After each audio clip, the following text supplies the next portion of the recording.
জীবন চলার পথে যখন দেখবেন আপনার বিপদে কষ্টে দুঃখের সময় আপনি কাউকে পাচ্ছেন না, যাদের থেকে সাপোর্ট পাওয়ার সম্ভাবনা থাকার পরও পাচ্ছেন না, যাদেরকে কল দেওয়ার পরও রেসপন্স পাচ্ছেন না, আপনি তখন মন ছোট না করে খুশি হবেন, আলহামদুলিল্লাহ বলে শুকরিয়া করবেন। তখন বুঝে নিবেন এই সিচুয়েশনে আপনার রব আপনাকে সরাসরি সাহায্য করতে চাচ্ছেন, সেজন্য দুনিয়ার মানুষ আপনার থেকে দূরে সরিয়ে দিচ্ছেন। সুবহানাল্লাহ।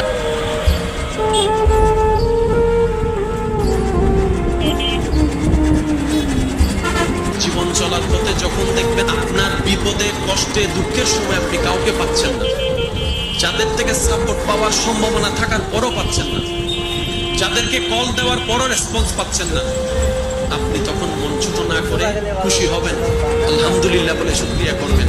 তখন বুঝে নিবেন এই সিচুয়েশনে আপনার রব আপনাকে সরাসরি সাহায্য করতে চাচ্ছেন, সেজন্য দুনিয়ার মানুষ আপনার থেকে দূরে সরিয়ে দিচ্ছেন। সুবহানাল্লাহ।